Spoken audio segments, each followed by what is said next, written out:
Hello. Welcome to the Red 5 Networks on the Fives. I am your host, Nicole, of the Red 5 Reading Book Club, and I'm glad that you guys are here. It has been a hot minute since I've been here and have actually done a live, so I'm really glad to see everybody. Hello to Isaac. Hello, Brett. I see Brett in there as well. Make sure you hit the like and subscribe button. It is so good to see everybody. It has been a crazy couple weeks, couple months. Life, things are going on. It happens. So, but I'm glad that you guys are here because tonight we're going to be talking about our adventures through Narnia. The Red 5 Reading Book Club, we have been busy reading these books, and it's been a very fun adventure. And you guys get to hear my first thoughts as well as my special guest tonight who is returning because we actually got to have some first reads on certain parts of our journey through Narnia. But before we do that, let me quickly... Oh, and hello, Ubaldo! He, too, has been going through Narnia, through the wardrobe with us as well. So it's been great. Before we go and get started real quick, I just want to say a quick thank you. Again, thank you for being here, showing up. Please hit the like and subscribe button. Also, I am supported by the Red 5 Network. We are Red 5 because I am part of the Red 5 Reading Book Club, and I spearhead that. But that does not include the fact that I get so much love and support from my network. And there's many podcasts and things that you can check out at biolink/Red5. So make sure you check them out. As well, I have to make sure I also include this, the Red 5 Tavern. Make sure you check out the Red 5 Tavern on Friday nights because you know what? That is a Dungeons and Dragons group. If you like games, check them out. And my special guest tonight will also probably sneak a little conversation about some Dungeons and Dragons fun too tonight because he's got an upcoming YouTube channel that he just recently started. It's going to be also really awesome. So I'm excited. I also want to give you guys an update of what's happening. I am so excited. So we have been on this journey again through Narnia. But next, we're going to go into the spooky season. We already there. We're going to be reading Interview with the Vampire by Anne Rice. And guess what? Also my first time read. I've seen the movie. Never read the book. It's going to be great. And I'm excited for it. I am so excited for this book. We're actually going to be reading it in parts, and I'm excited. Also, if you're interested in joining us for this book, just shoot me a DM. Also coming up, possibly some Wicked. That's coming up possibly in November. I'm excited. That poll is still out, so make sure you go on to Twix, also known as X, and go ahead, hit yes, hit no. If you hit yes, make sure you DM me. I would love to get you a part of the Red 5 Reading Book Club. We meet on Sunday nights and we discuss whatever book we're going through. Sometimes we also talk about other things, and that's okay. It's okay. Sometimes I also add additional times for us to hang out, and that's awesome too. Additionally, I want to also mention that coming in January, we are going to be reading another Star Wars book. I'm so excited for that. Masters of Evil. I am very, very excited for that. So if you are interested in Star Wars, please join us. I mean, hello, Red 5. That's what we were originally about, was Star Wars. So we are going to be going back into the galaxy far, far away. And I am very, very, very excited for that. So let me just make sure a few more things. I want to real quick say a book that we actually read. It looks Eruption. Brett, that's awesome. I saw that. That's awesome. I think you're going to like it. I wish they would pick it up and make it into a movie. It is movie worthy. They need to do it. And why? Because we need more original content out in Hollywood. As much as I like some of the remakes and adaptations, this is one that could actually, I think they could do justice with. Although I still remember that there's one thing I think I would have switched. But beyond that, it would be really, really good. And Ubaldo says, I saw that. Yes, great book. Yes, Anne Rice. I cannot wait. This is going to be so much fun. Um, yes, they are. I mean, he's part of the road group. You know, the dark side was amazing. Oh, yeah. Yes, it was. It was amazing.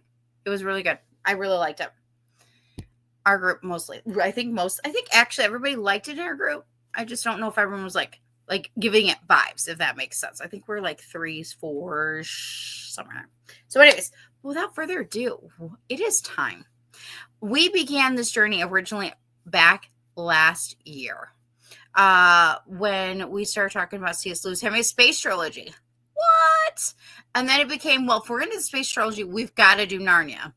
And I had already started going through the wardrobe once before with my friend from from the Red 5 Network, DJ, Red 5 Charlie, if you see him on Twitter.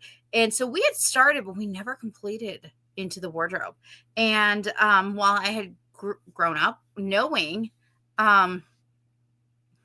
whoops, side note, what's so special about Anne Rice? She wrote a book. That's what's so special. So I didn't get to finish. So we voted as a group to read the Narnia series and go on this adventure. And it is exciting because I've already done a few on the 5s about Narnia, but we're going to go back through the wardrobe just a little bit, just a little bit. Before we jump into the final 2 books, The Silver Chair and The Last Battle. Because those 2 I had not read before. And that was interesting. But I'm going to save my thoughts because I want who's joining us tonight to get in on that too. Because I want his thoughts pure. And, I want the thoughts, all the things. So without further ado, returning to On the 5s, my friend, fellow D&D player, because he is awesome. He's a master. He's awesome. Way better than I am. But he's, we both like Dungeons and Dragons. And comic books. Hello. Hi. I cannot forget comic books. Even more. No. Sorry. More than here I say more than Dungeons and Dragons. You know why? You know what's happening right now, though, in the world? Stranger Things 5 is returning. Right? The final season's on its way. So Dungeons and Dragons is really quick, probably getting popular again. I mean, Stranger Things has set off such a big thing to just make D&D so big now, which is crazy. Yeah. So many people trying it out. And yeah, it's pretty cool to see. That's how I discovered Dungeons and Dragons. Through Stranger Things. My parents didn't play. Like, we played card games. We played board games. We were outside. Okay. We did have Super Nintendo. But outside. We were fishing, we went camping. We were doing all the other things. And so my parents weren't really big into they weren't into that. It's not that they weren't into it. It just never presented itself. You know what I mean? Like, hey, let's play Dungeons and Dragons. You know what I mean? Like, hey. Although at the same time, though, side note, what I do like about D&D is that you can play these wonderful amazing characters in like this fantasy land, and there's so much creativity that can be done. And I love that. That is probably one of my favorite things about D&D. A bunch of great things about it. You get put into a great fantasy world, regardless of if it's the main D&D world's name that I can't remember the name of right now, or it's a homebrew world based off of something else, and so there's a bunch of great things with all of it. And I think Narnia is a great inspiration for a bunch of different D&D stuff. Narnia, I think, is one of the great founding fathers, I would say, of how we view fantasy. I think the first person that comes to mind is you think about Middle Earth with everything Tolkien contributed. But I feel like Narnia follows right behind that in some ways. I agree. I fully agree. Sorry, I'm just looking something up. I did. I was thinking Tolkien, and I'm just like Tolkien, Lewis. They're just iconic at this point. They are just iconic, and I love it. Before we hop into our adventures, though, real quick, of talking, what have you been reading lately? Other than finishing up this book, comic books, regular books, anything else that you've been reading, and what you've been up to? Trying to think of what I've actually been reading, because I haven't had too much time to actually really read stuff, to be honest. But the last thing that I've read, or really kind of started reading, was DC does these excellent collections that they've been coming out with either earlier this year or late last year, called DC's Finest, which is their version of collecting a bunch of old characters' major appearances together, going through certain years. And so like they have like one of the ones that I have is Wonder Woman through one of her more recent years of like 2009 to 2010 or something, and like all her main appearances were sure, it's only a year gap, but Wonder Woman's a major character. She's been in a lot, right? Anyway, the one I started going through is the Peacemaker one, that goes from his first appearance in, was it like 1966? I might be a couple years too early there, to it's either late 80s or early 90s. And that just shows you how obscure of a character he is even though it's a comic that's this thick, that's all his main appearances. Obviously doesn't count a cameo here or there, but for a character, that we now have 2 seasons of a show about, it's pretty crazy to see. And so anyway, that's what I've been reading, is this really interesting reading what Peacemaker originally was, completely very different character and all that. And so it's cool to go back and read what some of the older characters were, how they started off as, and cool to just go back and read the original material with all that. That is awesome. That's so cool. Probably should do this one. See, Brett's talking about reading a bunch of Aquaman, which is cool. Yeah. Be curious of whose run you're reading of that, as there is lots of great Aquaman stuff.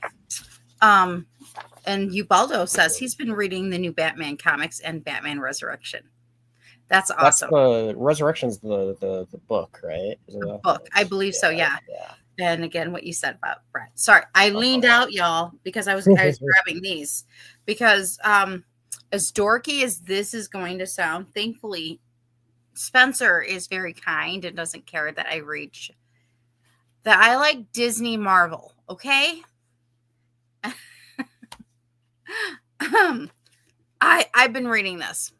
I Scooby became Spider-Man. Okay, people. That's cool.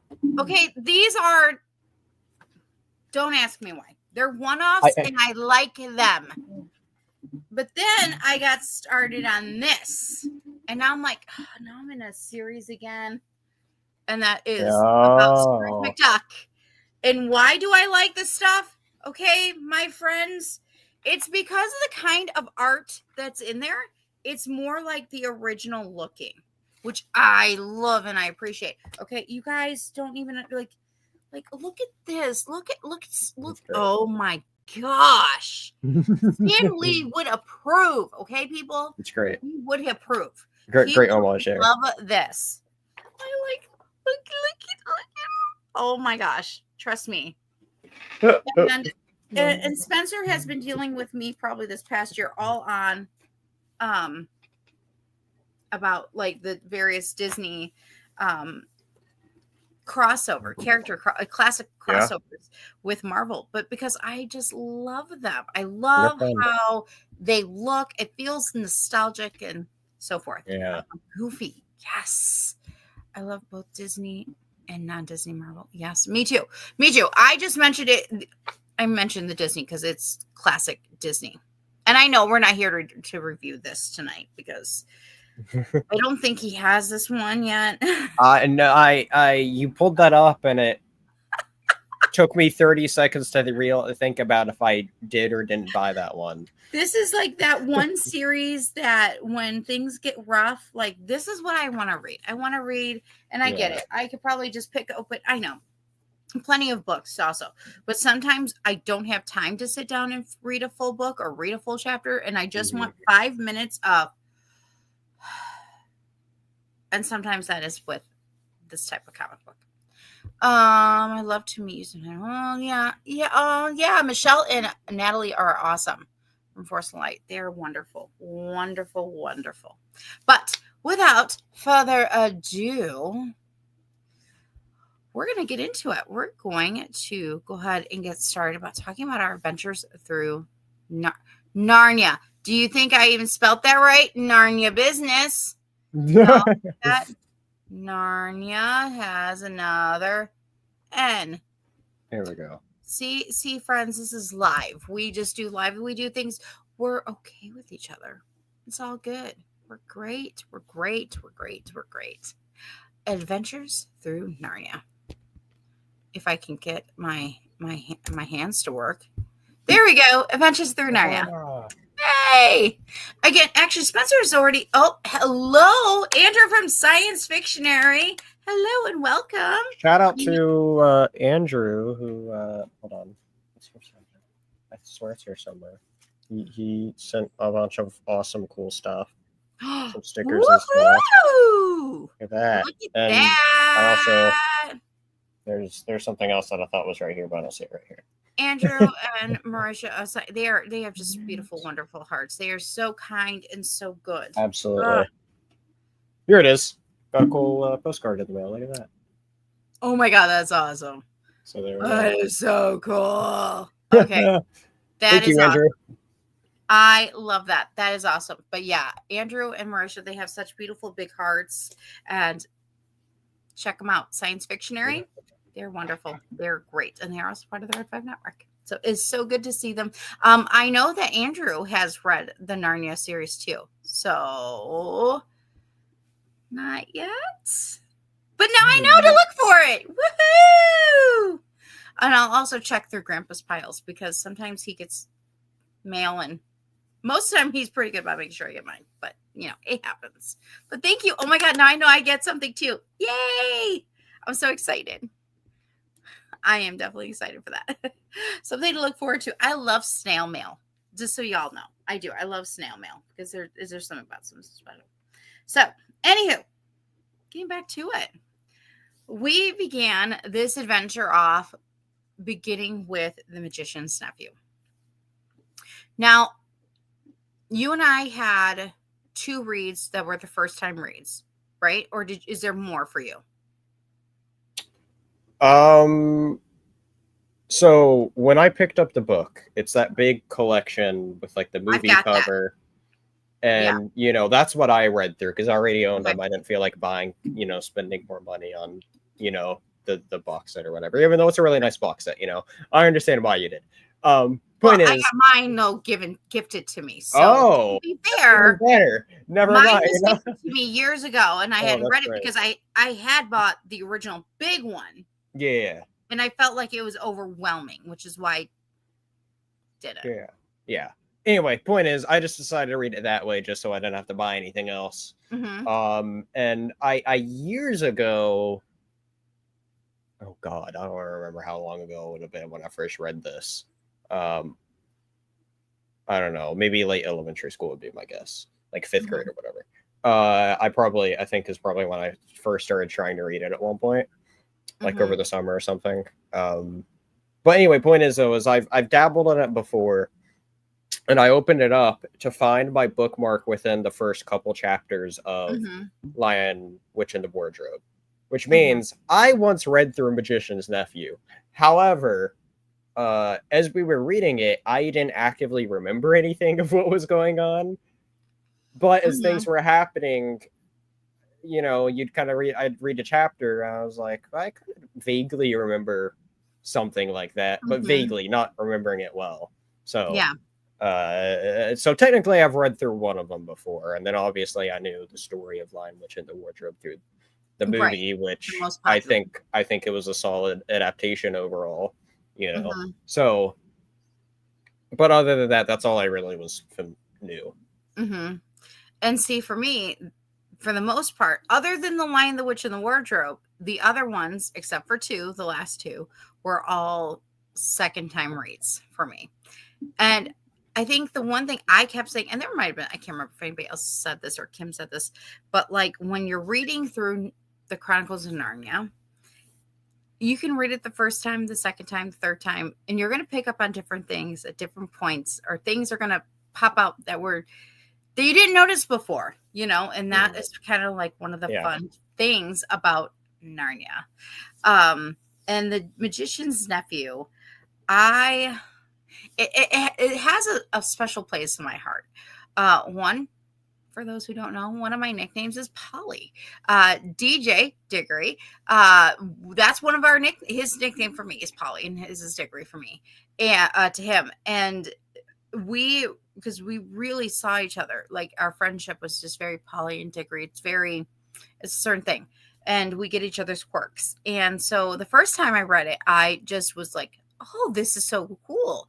And this time there were just moments where I just felt so excited to be back in Narnia, to open that door. And I just remember just thinking, oh my gosh, this is so cool. And reminding me of my childhood. Because my childhood, I would go up to my grandparents' attic and discover, and look at antiques and get lost for hours in their attic, And so that's also one of the reasons why I always identified easily with Polly, was just that, that excitement and whatnot. So, yes, Aslan. He's amazing. He's absolutely up there. I think it's hard to pass up Aslan. I think a lot of times we were like, okay, who's your favorite character from this book now? Is what we were like always almost asking at certain points, because I was like, I'm not going to make anybody pick beyond Aslan. You could pick somebody else. It's fine. It's okay. We all know Aslan's a favorite for sure. But The Magician's Nephew is kind of like where we started. So again, we're going to dabble a little bit here and there through the first few books, and then we're going to get a little bit deeper once we get to the last two.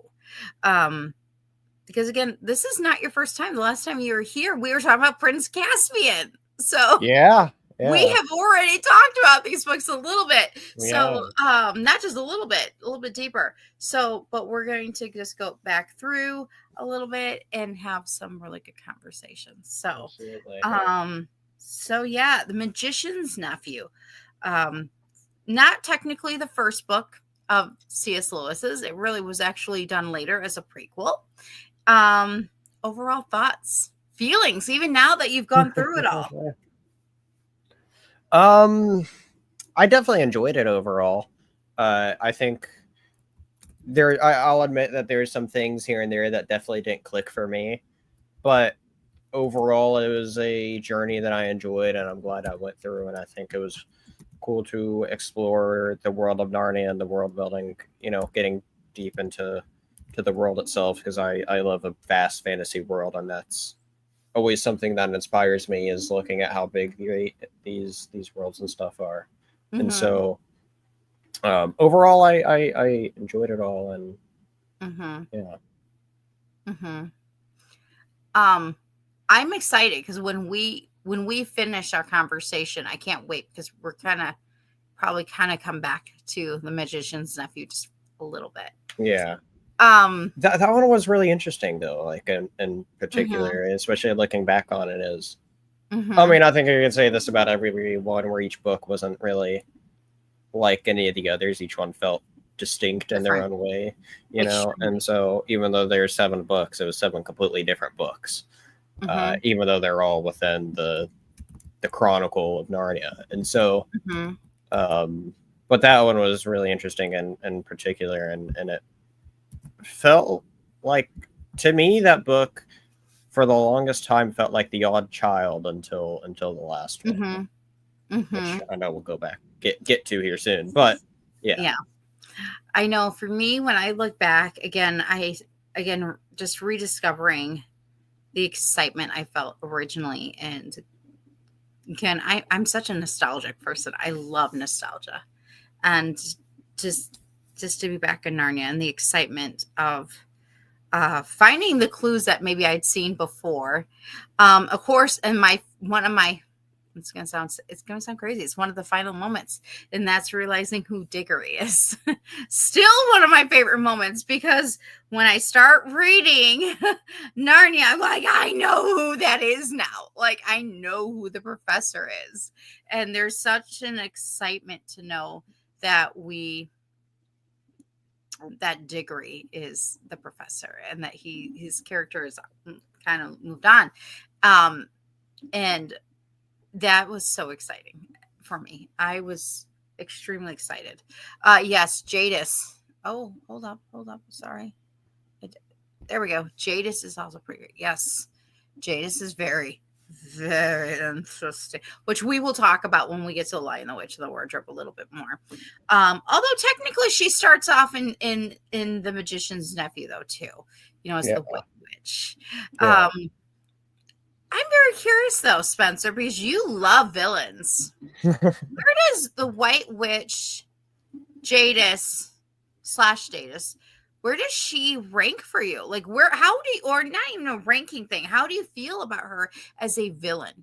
Did C.S. Lewis did he do justice on a good villain here? Because she's prominent for most of these books. I mean, a good chunk. I think, I some people look at me and be like, "What is wrong with you for always liking the villains?" Because most people feel like that way of, the villain is written so well, and for whatever reason, I've gravitated towards so many of them. But I think this is one of those rare cases where I'm kind of like, don't like the villain as much. Like, not saying that the villain wasn't well written, because Okay. it this kind of just goes into how uh, how C.S. Lewis wrote her, was that it was one of those villains that just seethed with being an absolute villain.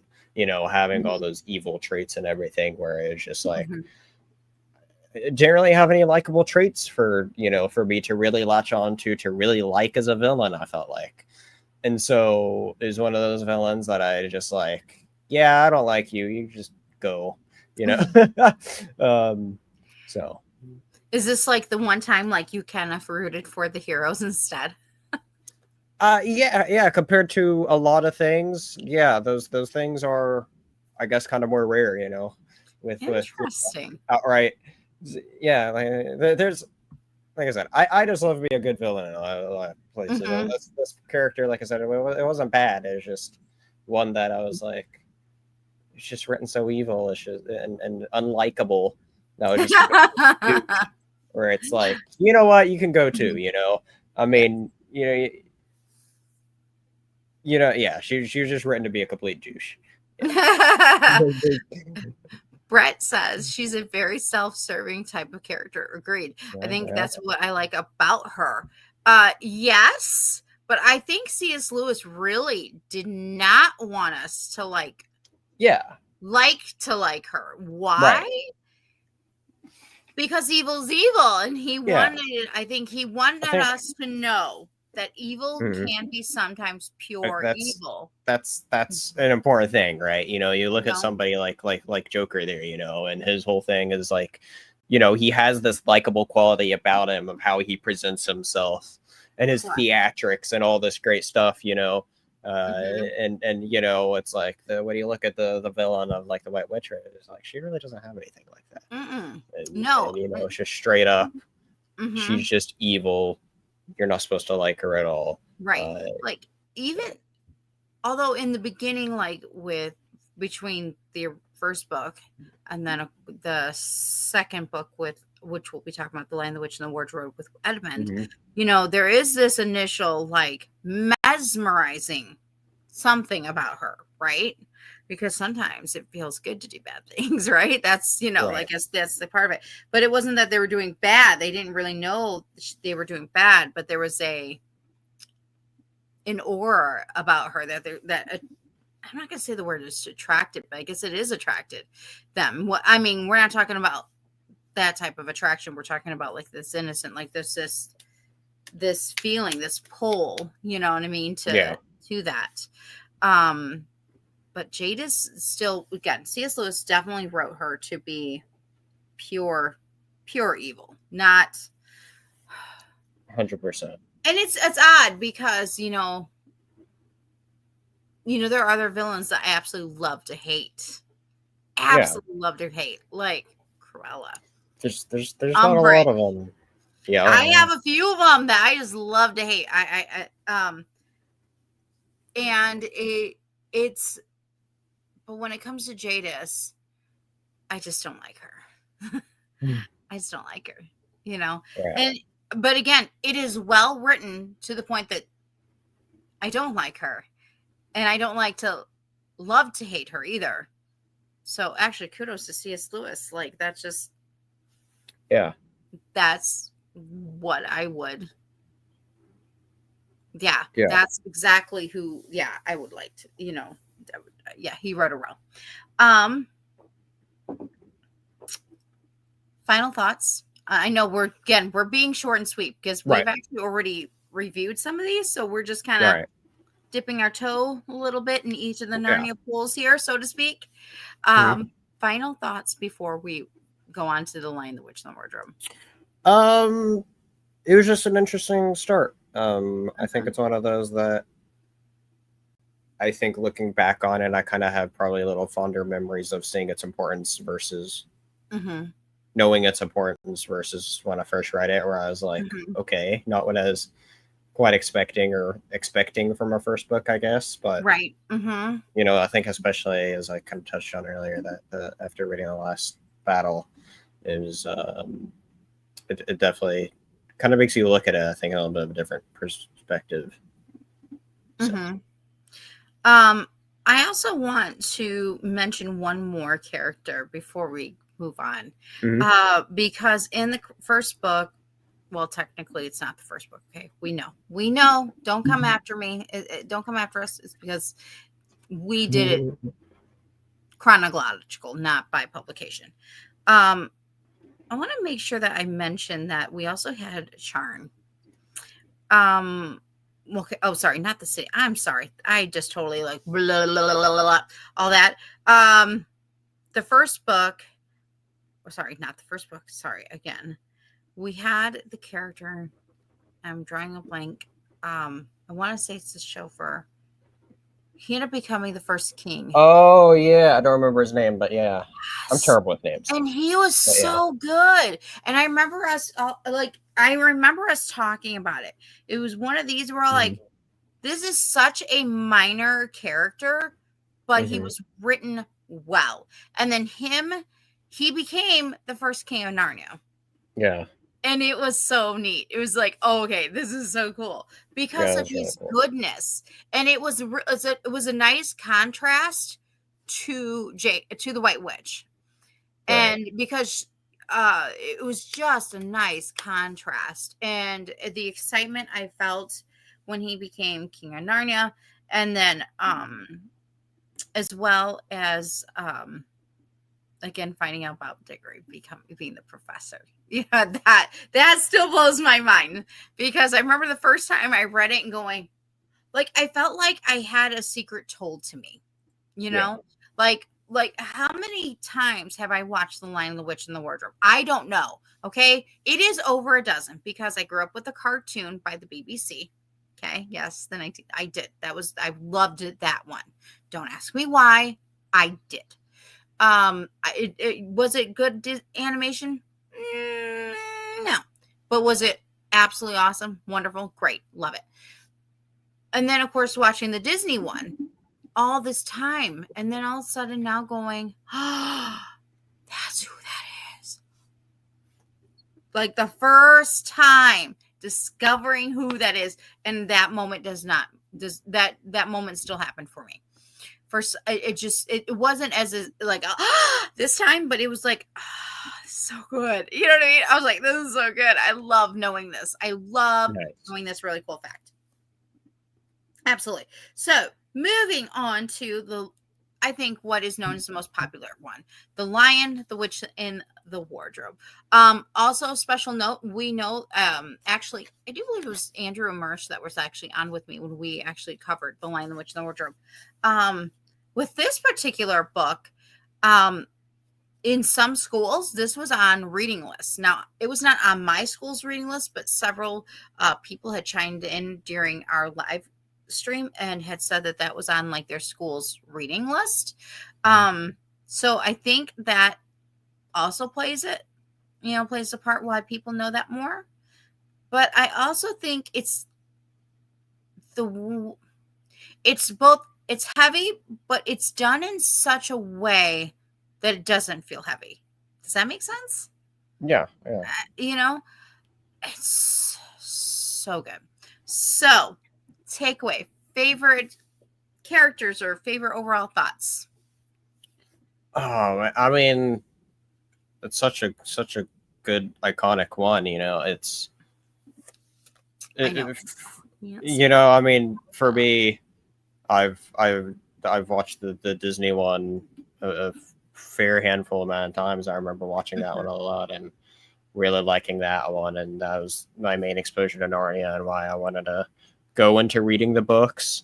Even in the first place all those many years ago, and so one of those stories that's always been special to me that I've loved, and so it was cool to read through it, and I think that's the one that I've like binged the most of at one time with reading it when reading any of these, because I think I was sucked into that one the most, and so that's I mean probably my favorite. Maybe nostalgia plays a part in that, just because I grew up with a version of that story, and so reading the main material or where it all came from was great, and so. But yeah, I mean, it's just like it's one of those stories that's so iconic and just big. It's kind of like what can you not say about it? Right? It's big for a reason. Certain things are huge for a reason. That while it may sound generic to say that, there's a reason why people say it. Because it did earn that status. And so that's how I feel about that. Is that it's such a great iconic story. You instantly fall in love with all the characters. Everyone plays such a great role, and it really is just a great book. Yes, agreed. Brett says Mr. Tumnus is one of his favorite characters. Absolutely. He's a wonderful character.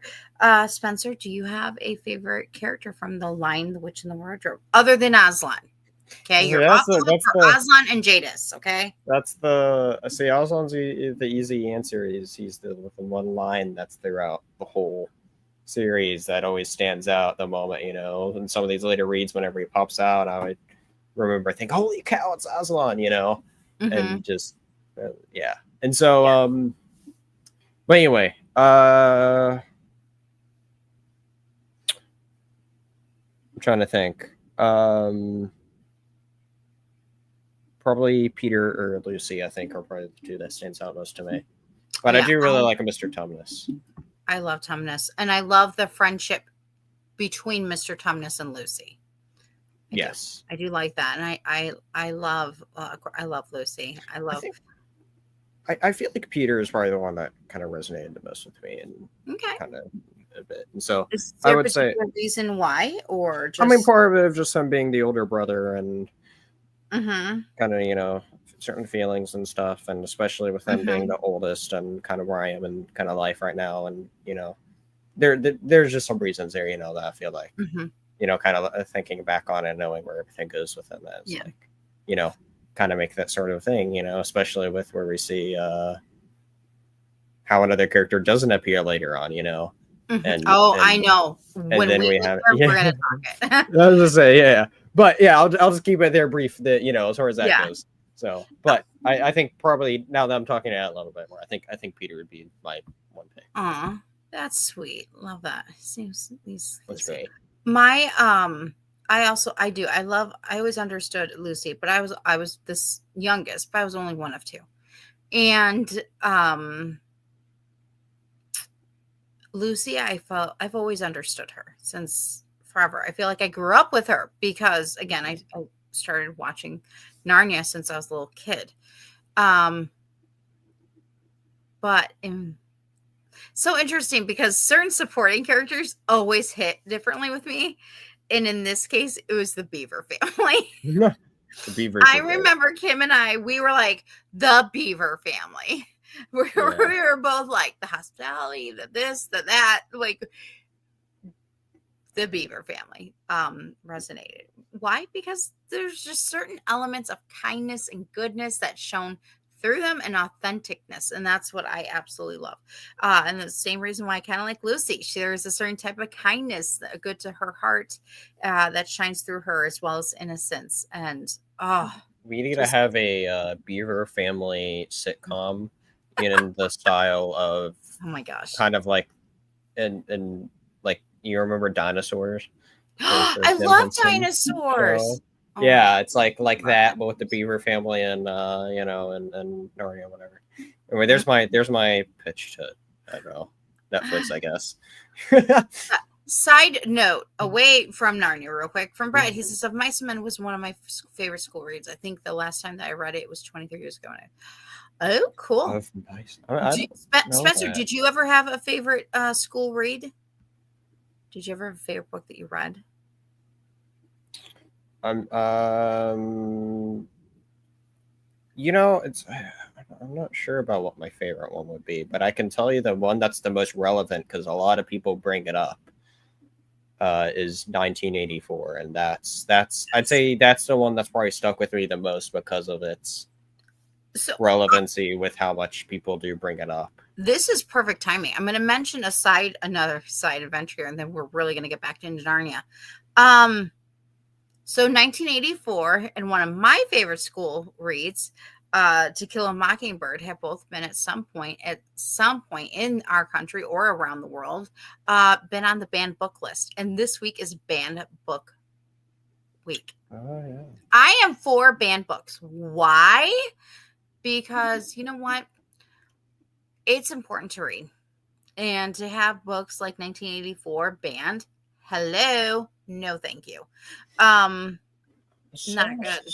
Something pop up recently, news wise. Yeah, so it's banned book week. I think it starts tomorrow. It's interesting because it's been making the news recently that as of in PEN America's latest report, Stephen King is now named to be the most banned author in U.S. schools. So a little bit of an interesting tidbit there. Mm-hmm. Yeah.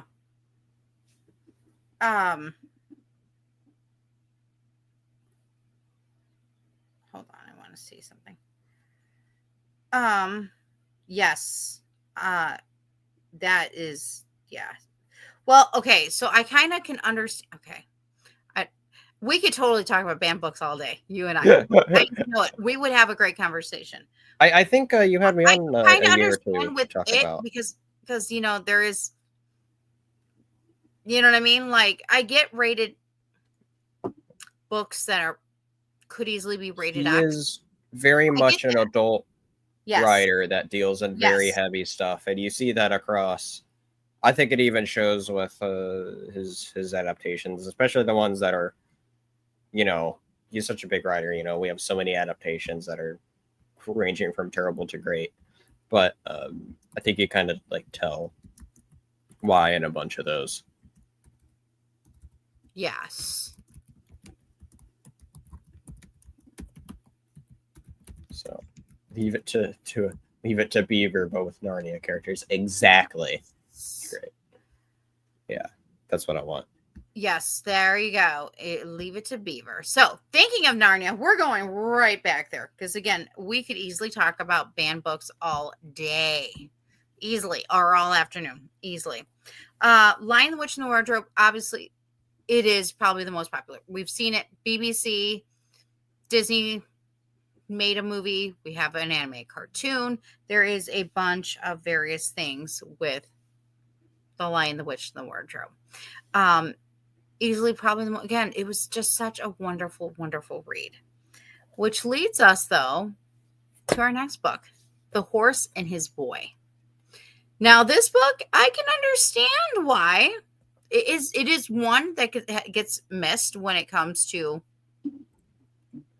to the movie series with Disney. I mean, I can understand why. So, in that regard, what did you think of The Horse and His Boy? That one was for me, it was a pleasant surprise because I know, for I recall, some people wasn't a big fan of it, but I thought it was a solid read. I thought it was cool. I think the biggest thing that really made me appreciate it was I liked being able to delve in and explore a different region of Narnia that we didn't know it all before. You know, obviously, when we get into Magician's Nephew, we get to experience the creation of it.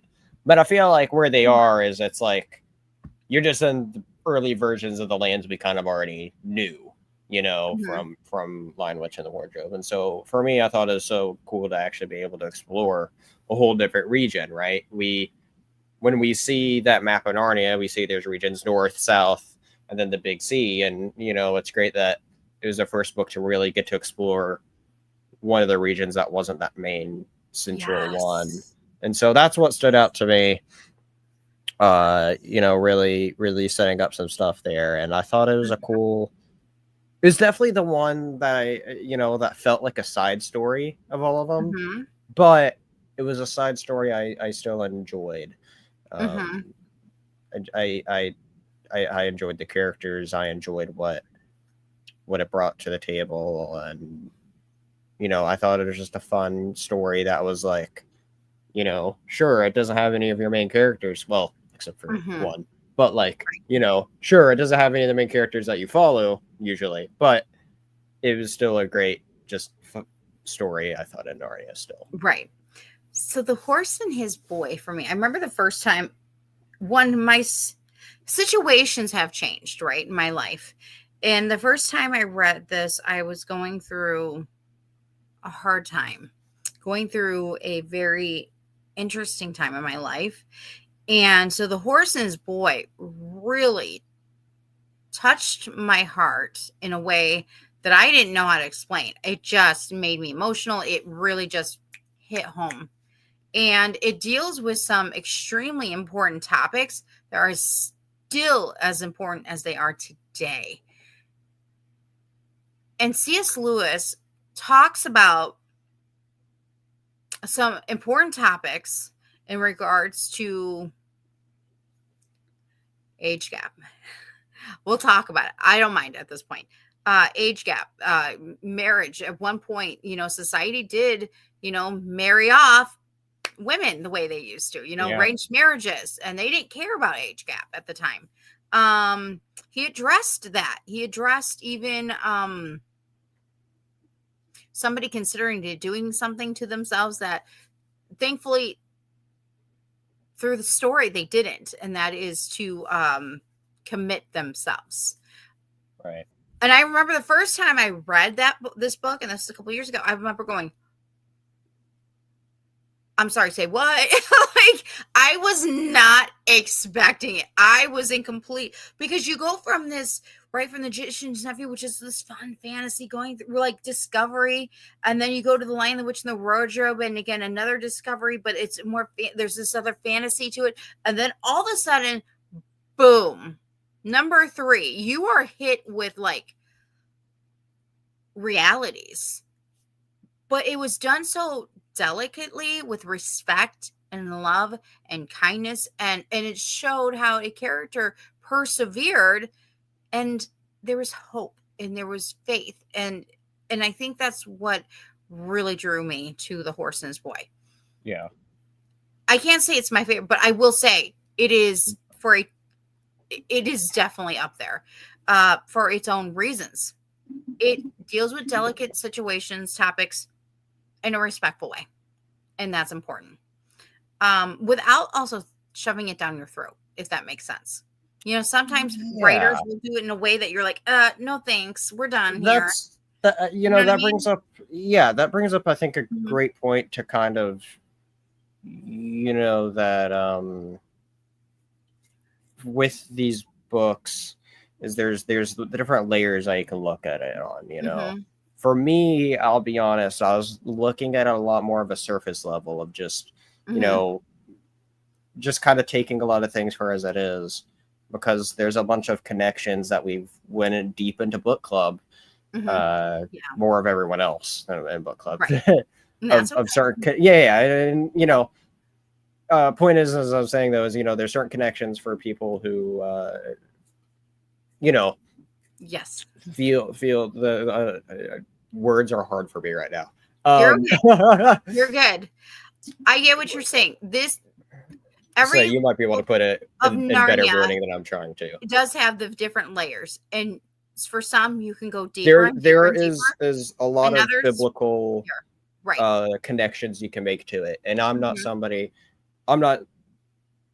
somebody that necessarily, I don't diss any of that stuff, right? But it's Right. just not something I'm familiar with, I and think so what's I wasn't able to make those deep connections like you all were. But whenever you all were Mhm. talking about it, though, I thought it was cool though, of like, oh, that's an interesting connection I never thought Right. about Well, and or knew or anything.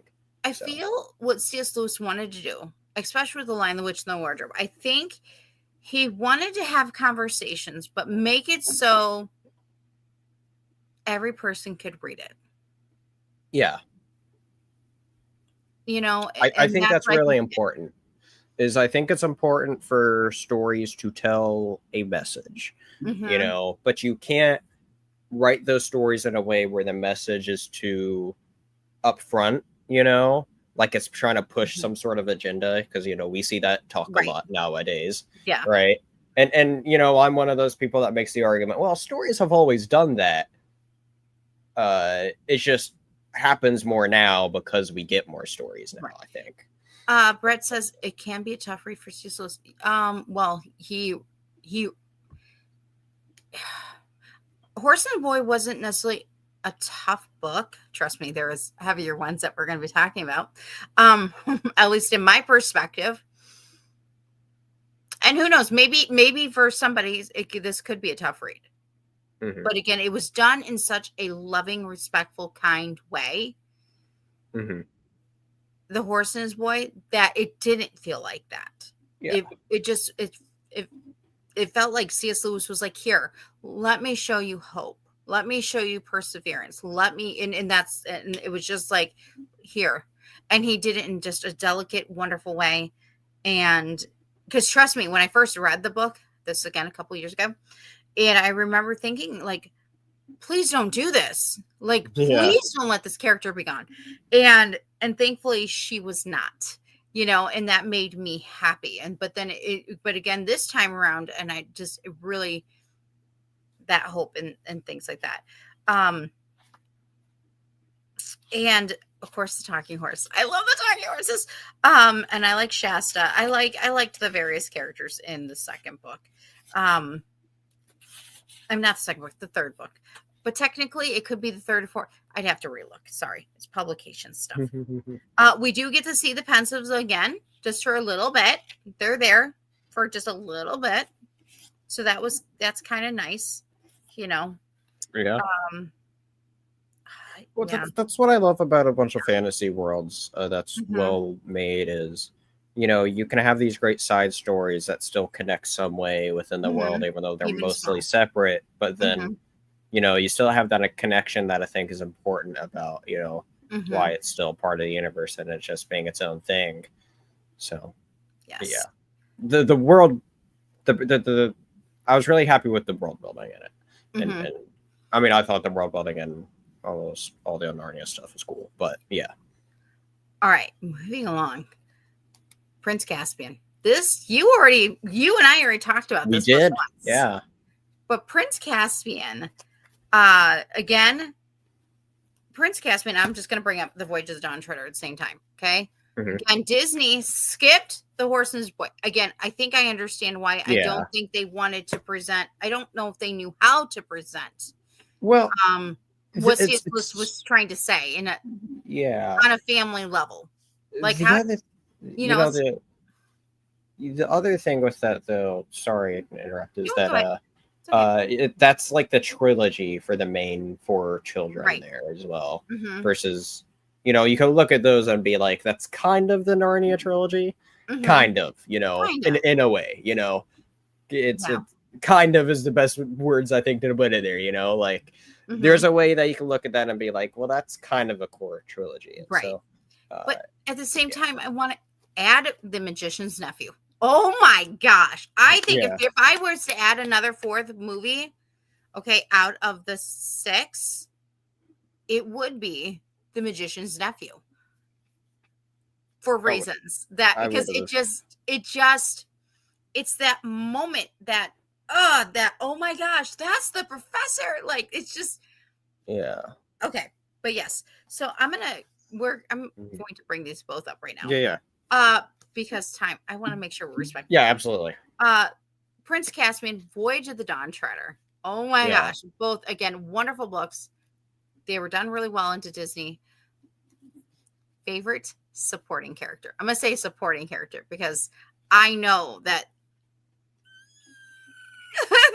these two, especially Prince Caspian, had great characters. They had great supporting characters. Was Trumpkin the main dwarf in both of them? Trumpkin was the dwarf in Prince Caspian, and then Dawn of the Void, Dawn Treader. Yeah. Okay, I liked him. He is the one that I liked a lot.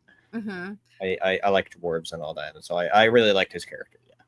So I absolutely love Truffle Hunter. That has not changed. Okay. Since the first time I read this book to now, Truffle Hunter. I love his loyalty. I love how he's just the way he is. I love him. But then Prince Caspian's teacher yes. The way he tells the story of the Narnia history, I'm just like, yes, I am here for it. And it is just wonderful. Again, you're right. There is reasons why they made these the core movies. Mm-hmm. There is a reason. I haven't seen any of those. I want to go and watch those after having read these books. I know I've tried watching, I think, Prince Caspian before, but I remember nothing about it. I know I never got into the movie. And so, I don't know. It's one of those things I'd be interested to seeing how they actually adapted. Mm-hmm. Well, and then also we have Reepicheep. Hello. He was a great little mouse. Okay. You know what? I want to change my answer. I like him a lot. I like the mouse. I remember DJ. DJ was always Reepicheep. And I remember, here's the thing. So Disney has ruined me. Okay. Why has Disney ruined me? Mickey Mice. Mouse. Okay. Mickey Mouse, Cinderella mice that clean. Reepicheep from C.S. Lewis. Hello. None of them actually do that. Yeah. Thanks, Disney. Thanks, C.S. Lewis. That's just great. Great. Don't do that. Lies. The deception. But no, Reepicheep is wonderful. And his little mightiness. And I love him. He's just wonderful. But again, go back and re-listen. You'll have to check out Prince Caspian from a few weeks ago. We were just talking about Spencer of the Dingus Den and I were talking about this. So just a few weeks ago. I know. Yeah. I'm like, Dingus Den. I was thinking Dingus Den. I'm like, that's Spencer the Dingus Den. Spencer. It's Spencer. It's my friend Spencer. Yeah. That one I remember. That was the other one that was really easy for me to get through. Yes. I found something kind of interesting, and this is a little, I don't know, maybe just coincidence that I like the even numbers books the best. And so this one, if I had to rank them, I think that would be my second favorite. I thought that was a great read as well. Mm-hmm. And it just completely captivated me, and I thought it was really good. Then things changed. Things changed. Things changed. That's an understatement. It's not in a bad way. Well, We I got to the final two books that I had never read before, and that was The Silver Chair and The Last Battle. mm-hmm.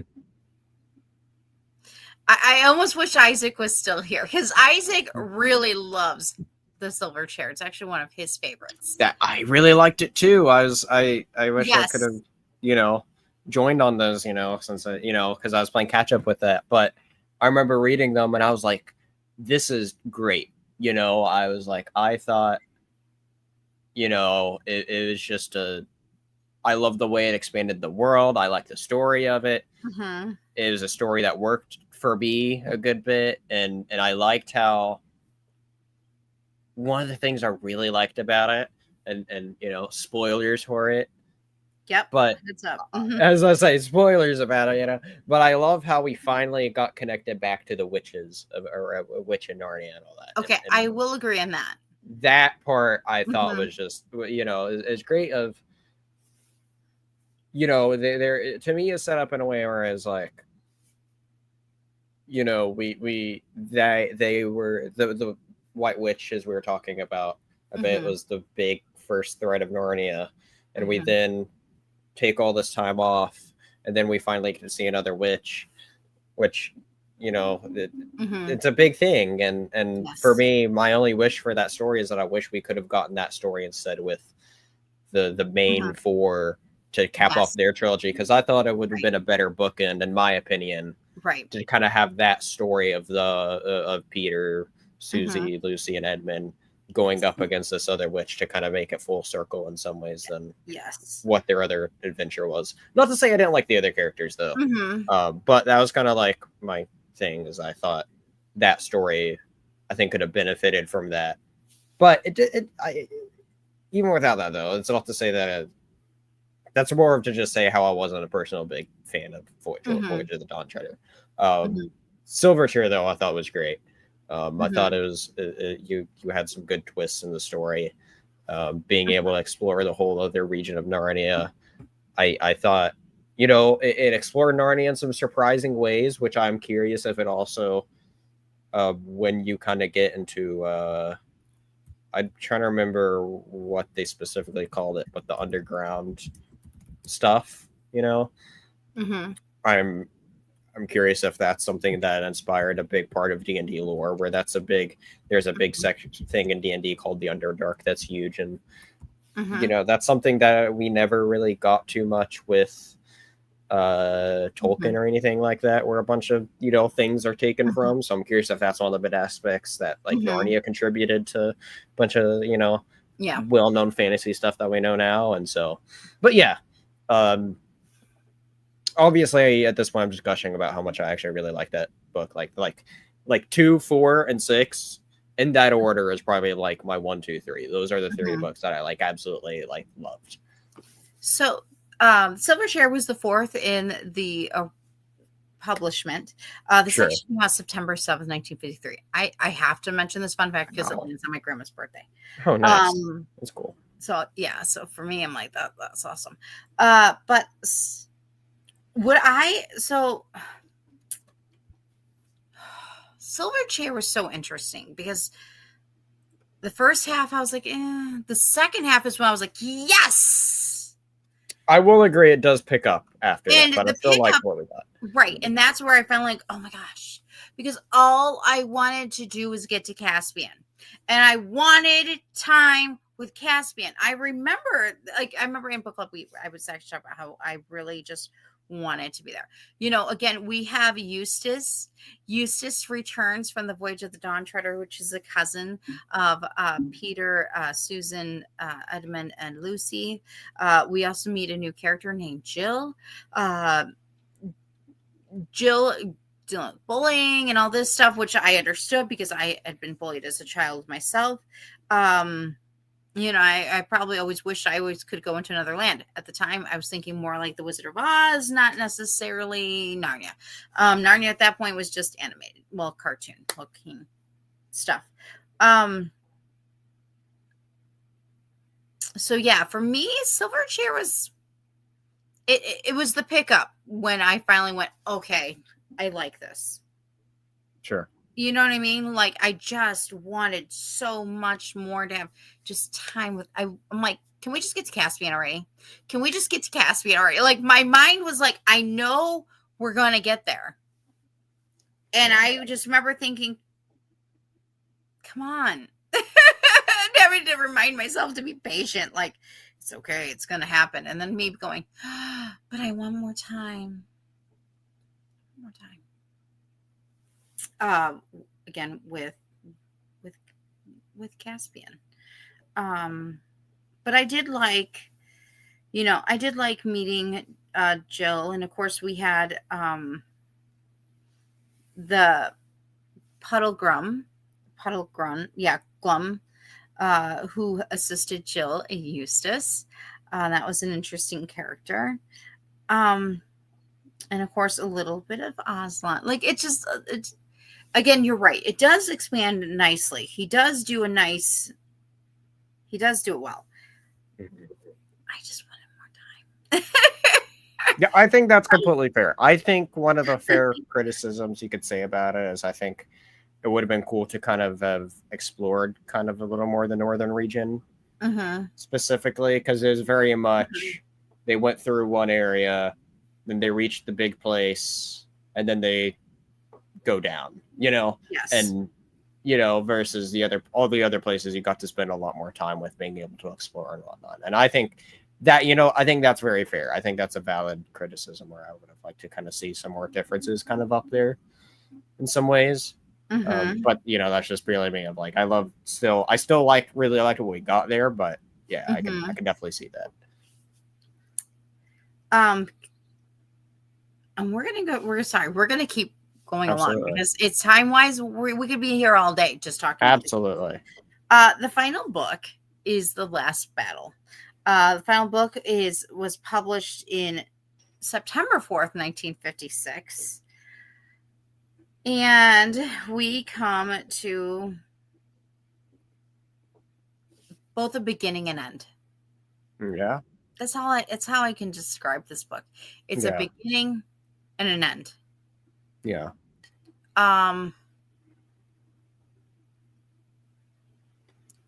Again, this was, I feel, the heaviest book. It's a short book, but a very heavy read. You had mentioned, again, these books, they can go really deep if you want it to, or you can keep it on the surface. And for me, it's natural for some things to go really deep easily, because I see things and I go, oh, I know what that's about, or I know what this is a connection with. And The Last Battle, again, I plan on rereading. Again, this is my first time reading it. So I plan on rereading The Last Battle eventually. Not eventually, probably soon. Or even doing like a BBC, because you can get the BBC audio, and I really kind of want to listen to that, because Focus on the Family did that. Thank you, Isaac. Shout out to Isaac, because he had let us know. He actually put that out in our book club. Because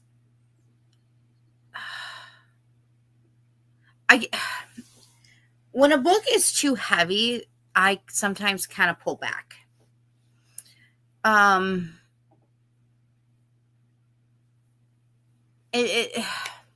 Because again, I love fantasy. I want to stay in that happy feel. I can deal with the dark stuff. I can deal with sad stuff. But this was just different type of heavy. Does that make sense? It's meaty. It's heavy, but it's meaty. Yeah. Very much so. A lot of our other favorite characters return, but we have like new characters like Shift and Puzzle. Hello, Puzzle. I remember in our book club, I don't know if you were there that night, but I had talked about Shaft and Puzzle. Reminded me so much of Gaston and LeFou. Yeah. I remember that being a thing that like bothered you, of being like, I don't want these characters to be that for me. No, and I didn't. And I'm like, I still ended on like, I think this might be it. But in some way, I don't know. Because Shift is just this ape that I was just like, He's the for anyone that knows the new Planet of the Apes movie, like the like Dawn of the Planet of the Apes mainly. So if anyone knows who Koba is, that's very much how I viewed him. Yeah. And then Puzzle was the donkey. I liked him. He was interesting, at least for me. He was interesting. Yeah, he was an interesting character. Yeah. And then we have Ginger the cat. I think my favorite newest was the unicorn. I'm gonna say the unicorn was great. I also really liked the king, who I can't remember the name of either. Oh, the king was okay, Jewel the unicorn. Here we go. He was he was the retainer to King Tyron. See, that's the thing, is it reminds me that name, obviously this name came out like so long before Game of Thrones, but the one Game of Thrones character that Peter Dinklage plays. Okay. Oddly enough, he was in Narnia movies. Nice. And we have Griffle and Puzzle, but this is where it gets interesting because again, the first half I was this is too heavy. The second half I was his character's name in Game of Thrones is called Tyrion. Okay. So it's pretty close there, which is why anytime I read that name, it kind of threw me off. But this book kind of goes full circle because we have a return. Now, we were told we were not going to ever see Narnia characters again, and yet Eustace made it back, right? So, and he makes it back again. We have Eustace. Lucy returns. Peter returns. Polly returns. And all these characters are returning. There's one who doesn't return. Yeah. Susan. And it made me sad. Because she was so busy with lipsticks and all that stuff. Y'all, I love lipsticks. But I want to go to Narnia, okay? I'm taking Narnia over my lipsticks, or I'm bringing my lipsticks with me. I don't care. Because she got 2 adults. Although Peter was able to get back, so he was able to stay in with his core beliefs and his morals. So I just had a really hard time. Like, I remember reading it and going, I kind of had a hard time because okay, again, I love Marvel.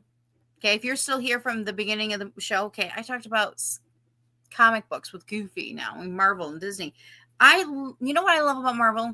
I love that they can avenge themselves. Okay. I love when a person just, pulls through. And with Susan, I liked how C.S. Lewis didn't judge her or criticize her, but at the same time, all I could think about was, why not Susan?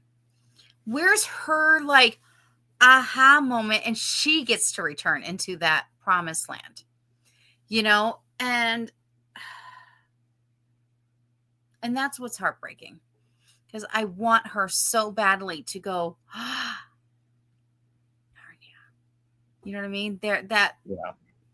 And again, we could go easily really deep on this one, and we don't have time or place today for that. So that was probably one of the hardest moments for me, for whatever odd reason. That was hard. Because I know for me, I think I don't want to ever not be able to not go into Narnia. Like, yeah.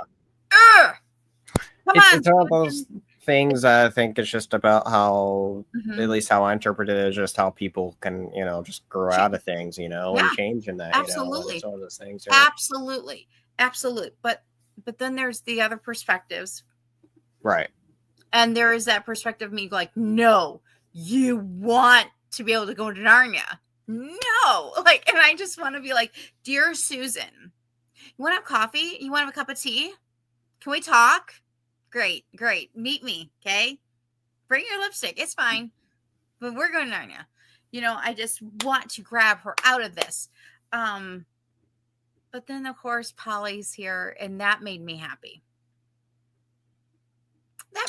Yeah. It made me so happy. It was literally the excitement was there for me. It was literally like the book's version of, in Avengers Endgame with all the portals and people all coming there, and you're like, holy crap, everyone's back. Except for that one person, And so it was very much like that, which is cool. Those 4 chapters in particular, because we had our book club over 1 through 8 last week, but then I remember the following day reading more, and those the first 4 chapters of the second half, so it was at 9 through 12, I remember being a very exciting read. Yes. Just quick page turners. It was just so exciting. And I was like, holy cow, this is all cool, and this stuff going on. And I also remember our fellow Red 5 book club members saying, because I remember me being like, oh, it's so heavy and, and like, oh no, keep reading. Don't stop. You know what I mean? The encouragement. Literally the next chapter. Finish this. And I'm glad I did. So what for you out of the last battle? What was your favorite moments or favorite harder or not necessarily favorite hard moments, but hard moments that were really tough, or either or? You can do both. You do either or. What were some of your favorite takeaways or not favorite takeaways? I mean, those 4 chapters it's kind of hard for me to remember which was in which of those specific 4 chapters, because I literally, it's one of those things that once I started reading, I could not put it down until, I think what stopped me from reading was that I had to go to school. That was why. Or else I probably would have continued going into the last 4 chapters of it. And so for me, it's funny, is those were my favorite bits of the book, but then we go into the last 4 chapters, and so much stuff happens in those last 4. Yes. And so much of it went over my head, where I'm like, what happened? Like, I need to like read some sort of breakdown of everything that was going on in those last 4 chapters, because I still have kind of like just little clues of exactly what happened. It was bonkers stuff that happened, to just put it easily. It was just so much of it went over my head, but then at the end, though, it is a nice full circle moment. But that was a little tough for me to get through, though, because I was reading those bit, and there's all this crazy stuff happening, and I'm like, lots of crazy stuff is going on. Yeah. So, yes. And I also want to mention Reepicheep returns. That was great. That was something I was not expecting at all. And I admit, I'm right with you. There was some just crazy stuff. I'm like, I say, what's happening? That's why I'm like, I'm going to have to reread this, because it was such again, so hard and heavy. That's why I'm like, maybe if I listen to the audio, maybe I'll feel different, Maybe I will feel different. But then there's just these wonderful moments. I mean, imagine Peter seeing Aslan and Lucy seeing Aslan, and again, the excitements. And again, for me, Polly, and then again, Reepicheep, and these exciting moments. Everyone but Susan. Again, that was the hard moment for me. And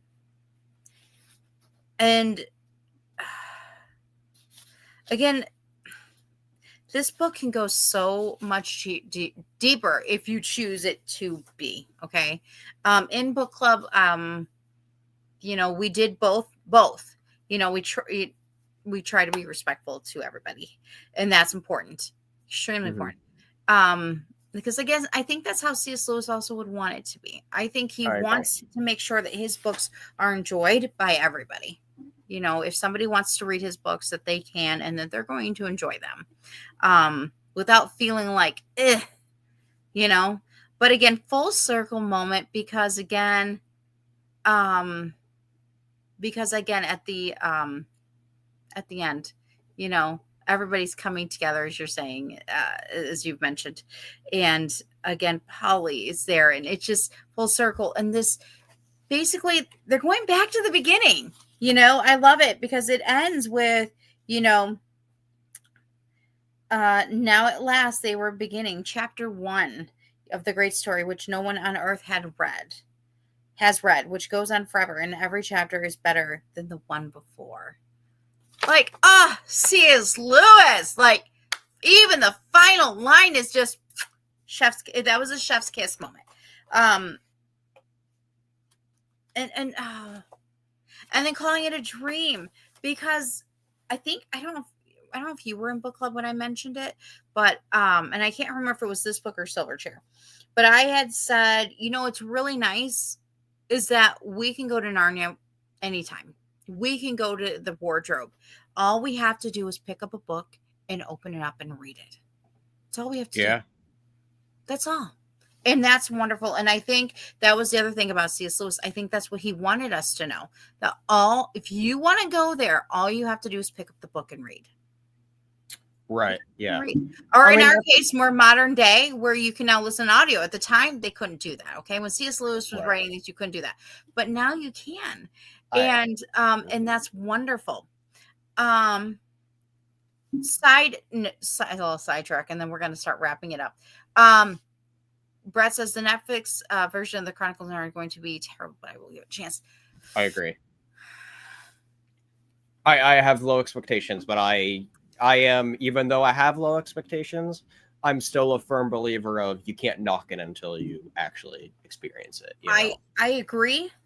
I think, there's things called pleasant surprises, Right. There's definitely some things here and there that I've watched. I thought was, what? I think a great example that relates with Marvel and stuff that we were talking about is I had the lowest expectations that I had of all 3 Marvel movies that came out this year for Thunderbolts.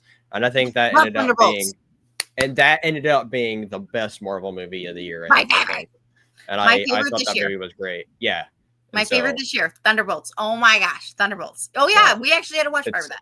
It's great. It's great to have a pleasant surprise like that. As a movie I had very low expectations for. Mm-hmm. I personally didn't have too much care for a bunch of the characters, which is why.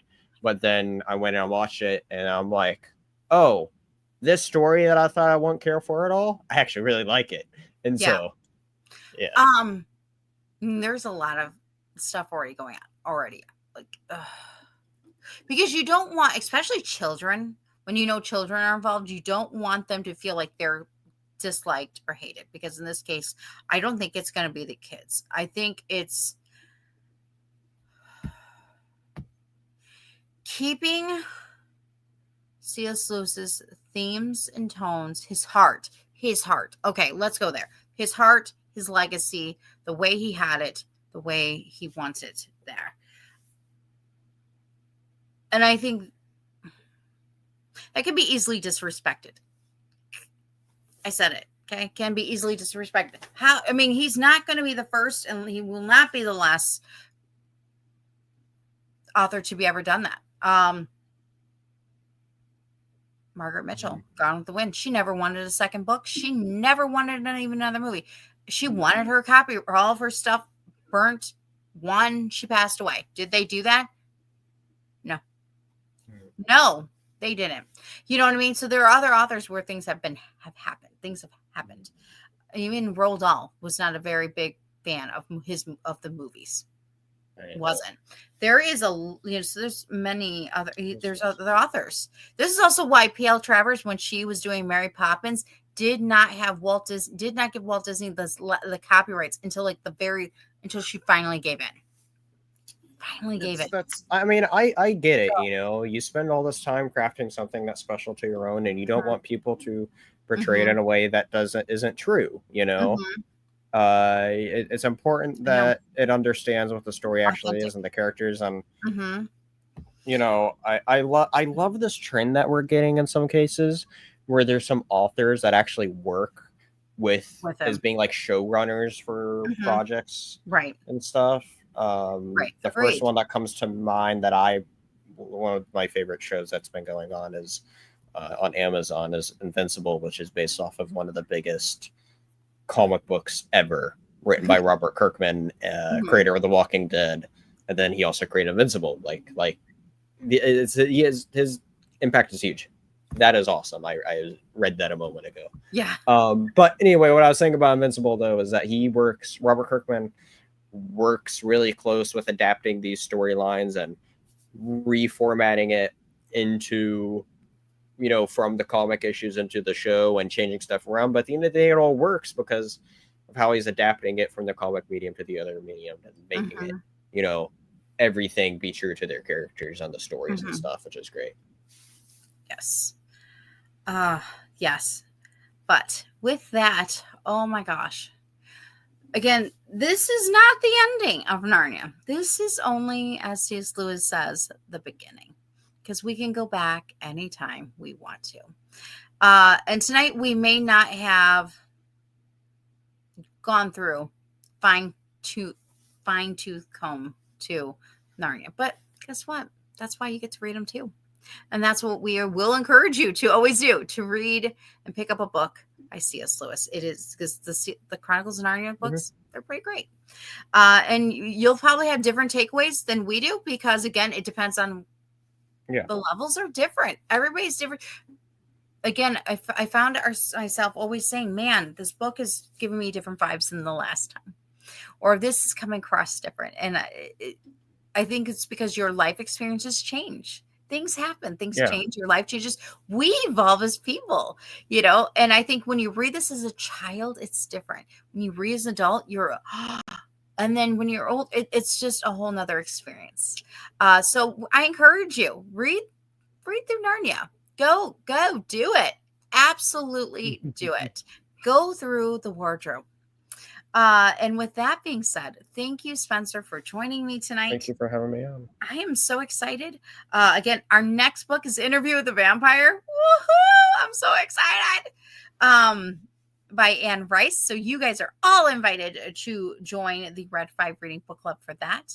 I'll be announcing maybe a November read, which was not planned originally, by the way. Not planned. I was originally going to give us a whole month off, and then all of a sudden I went, and if I thought we had enough people interested, we might be doing Wicked, The Life and Times of the Wicked by Gregory Maguire. I've already read it. But that being said, I'm not afraid of rereading it.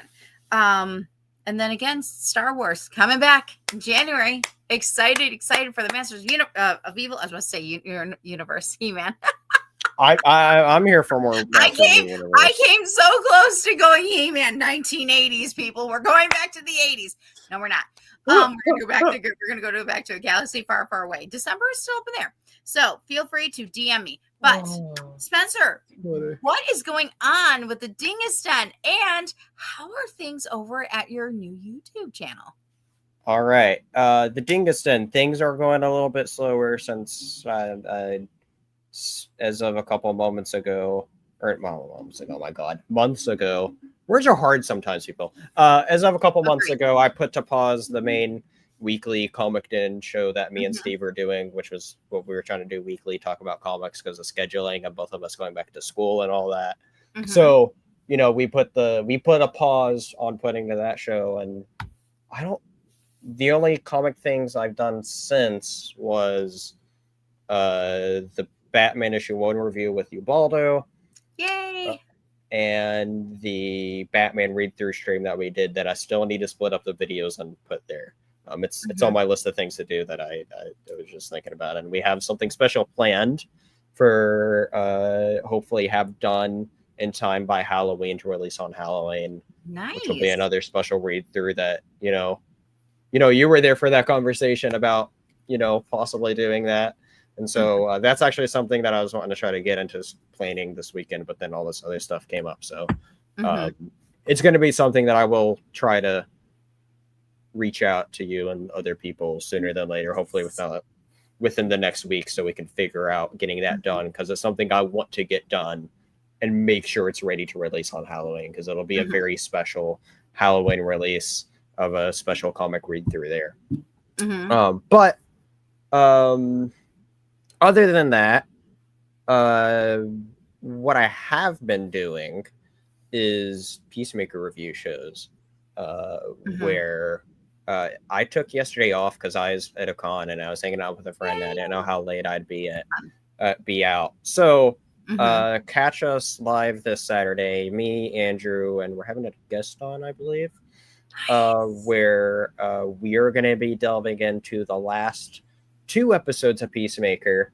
So, which is very exciting. Episode 7 was a huge episode that there's some stuff there I was just not expecting. So excited to talk about that. And the trailer that came out for episode 8, I'm typically not one of those people that likes to hawk on the trailers for like what's next. I like to try to be surprised. But it's one of those shows that I've been super into. I just could not help myself. I had to look at it, and it looks bonkers, and I cannot wait for the season finale, especially since they'll possibly supposedly have some connections for where the DC universe is going to be going next. So, point is, Peacemaker, anybody that watches that, make sure you go check out our review show for that, which is very fun. I also actually have, over these next few weeks, some videos that I'm going to be recording and putting out. And so this week I'll be recording a video about 1 year of the Absolute Universe. And then I have a couple other things going on, all with people that haven't been on the channel before, which will be very exciting. We're reaching out to some people and doing some things there. So keep an eye out, as there should be, in addition to Peacemaker, I completely forgot. There's an announcement that we're making at the Peacemaker shows cool. as well, where we're going to be doing another weekly show to like kind of replace that after. So we're going to be doing that. I got some videos lined up for hopefully at least the next 3 weeks, as long as nothing falls through. Sometimes the stars kind of just align for me to try to do some things while still being a little bit busier. So so yeah, point is, there's things coming for the Dingus Den. Make sure to go tune in and check out everything. And then the Tabletop Lounge, which is the newly created tabletop channel. The main course, I guess you could call it, is the D&D campaign that is run by me, where we are on chapter, I think it's chapter 10 is going to be our next session. So we're getting into the double digits, which is exciting. Last week was some of the most fun I've ever had with that. I'm excited for where this big D&D world is going. I mentioned earlier that I love the world building in Narnia. And I love using these huge fantasy worlds, and not just fantasy worlds, but also some other things here and there as kind of inspirations for helping build what is my, personal big fantasy world that I've created, where I've made this big fantasy map, and we're fleshing out the regions in it as we play through the world and everything, which is just awesome. It has been so much fun going through this. So you can check out the main campaign, which is called the Trail of Conspiracy, which has been a lot of fun. But then also the point of the channel is that's not just D&D stuff. We're all big tabletop nerds. And so actually, as long as nothing happens, on Wednesday should be the first.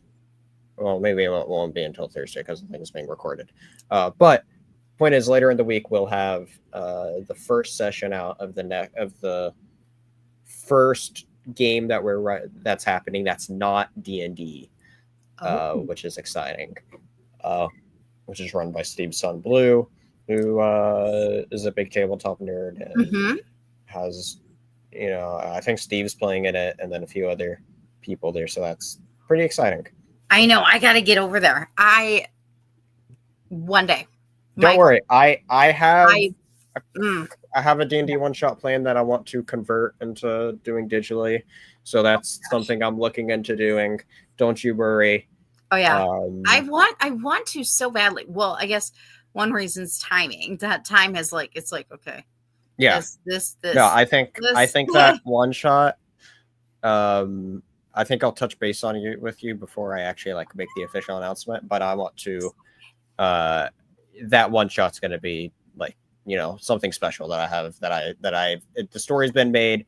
I've actually ran it before a couple months ago. It's literally just a matter of me opening back up, making some tweaks to it. Ubaldo, I will send you a message, Ubaldo, with the join link. And so, anyway, I want to play. I do too. Yeah, anyone that wants to play is welcome in. It's an open community. You can find the join link in all the Tabletop Lounge links and below in the comments and all that. So Awesome. Oh my gosh, so excited for you. yeah, a bunch of cool stuff. Point yes. is, I know I blabbered on for a long time there, but point is though is even though I'm busy in personal life, I'm also busy trying to make a bunch of cool stuff too, because I'm, you know, That you I enjoy doing this stuff. You know, I enjoy talking about books. I enjoy talking about comic books, which is the main driving force of the Dingus Den. Wasn't initially, but it's grown to be that way where it's like, you know, I love being a voice, a positive voice within the comic community, which is something that I think we need more of. You know, more attention to comics and more just positivity in general. I'll be honest, if it's something I overall don't like, I won't upload it. I won't make a video over it. You know, there's a review that is forever lost to time because even if I wanted to, I couldn't put it out there where we reviewed a comic that we just didn't like. And after sitting on it for a week or two, I was like, you know what? I don't think I want to put out that review. I don't want to be a voice of negativity. Yeah. No, even after we recorded a whole hour long or whatever video on it, you know? And so, yeah.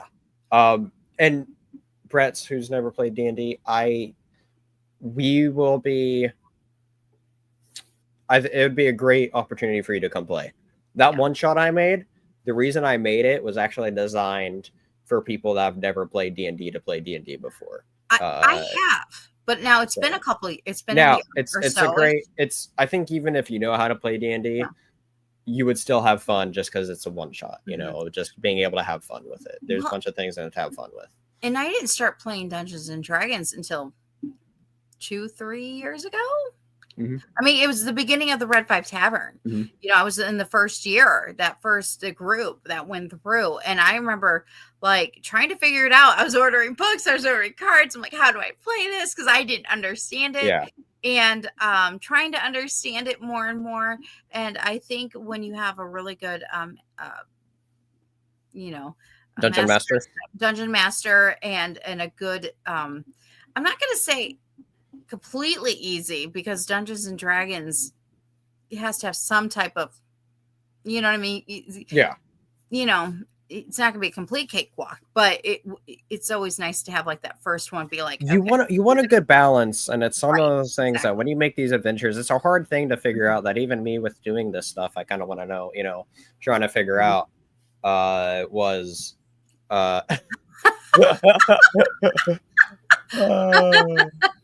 so he's back with the originals. Got it. He's first edition back then. Ubaldo grew up with Stranger Things kids. He's cooler than me, okay? But what was I saying? I think the best thing with it is even if you're new, the best GMs will help guide you in a way where you just have to tell them what you want to do, and then they will help guide you of like, well, you could go about it with this way or that way, or this is what you do. You know, yeah, there's some big people that are big actors that are into D&D, which is cool. Vin Diesel, yeah. What's his name? The actor, I think it's in his basement. Is Joe Manganiello. I don't know if anyone is familiar with that name. He's a big D&D nerd. I think he has like a big D&D themed basement. I believe it's him. I don't remember if he's part of the group or if it's his basement, but I think it's his basement. I could be wrong. But yeah, he's yeah. There's some big actors for sure. Interesting. Which is cool. Yeah. Oh, it's exciting. I think Dungeons and Dragons, again, what makes it so exciting though is exploring. And yeah. That for me, like if you heard me, if you were here at the beginning of this, I talked about the Magician's Nephew. I love to explore. Or I definitely did as a kid. So I think that's the important part is in Dungeons and Dragons is to be willing and open to exploring. Yeah. You just always got tripped 100%. Up with like the numbers and the dice. And I was just like, what spell do I use? Do I look like a real witch to you? Oh, you think I'm a real witch? I'm just teasing. But I think that's where I would always get a little flubbed up. But the exploring part was always, it sounded fun. Yeah. Exploring's a really important part to D&D.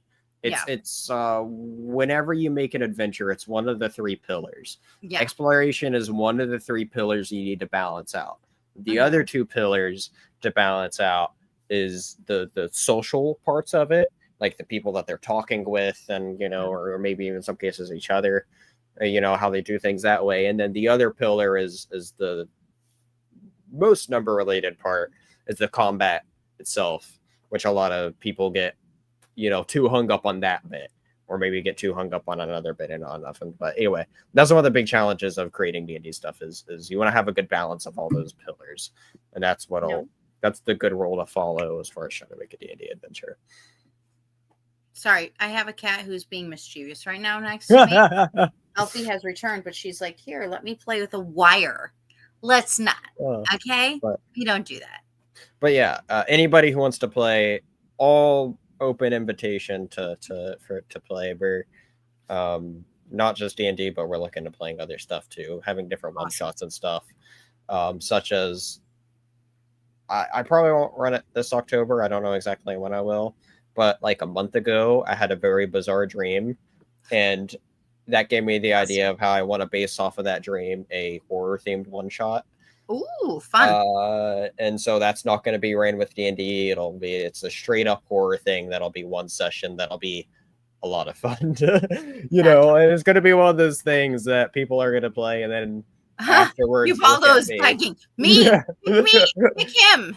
That horror thing is going to be something people play, and then afterwards possibly look at me and be like, "What is messed up in your head?" So we'll see. Funny. Pick me. I love it. I love it. Here, I'll go ahead and send you a link, Ubaldo. Oh, absolutely. All right, so Spencer, it has been wonderful. Yes, wonderful. I will make sure I share Spencer's YouTube channel and stuff out on the Red 5 Reading Book Club page, as well as the Dingus Den. And of course, you can also find him at the Red 5 Tavern too. So right now we're taking a break from our main characters for that. We're for the month of October and going into November. We're doing a horror themed campaign right now. There you go. Ran by Cody, who's this is his first time DMing like a big sort of multi-part adventure, which is great. And so if you want him for some good spooky action, go check out what he has going on over there, which has been a lot of fun. But I mean, we just started it last Friday, but it was a good time. Very fun. Sounds wonderful. Sounds amazing. But thank you to, again, everybody that's come to visit us in the chat tonight. Please make sure you hit the like and the subscribe button. Again, send me a DM if you're interested in joining us with the Red 5 Reading Book Club. You are more than welcome to join us. It has been wonderful. Thank you again, Spencer, for returning to On the Fives. Thank you to my cat, Alfie, who just likes to keep me on my toes. And thank you again. Make sure you check out the Red 5 Network at the BioLink/Red5. And thank you again. This has been wonderful. And I hope you guys all have a good night. Thank you so very much. Until next time, when we see you on the Fives, you guys all take care. Have a good night. Thanks. Later, everyone.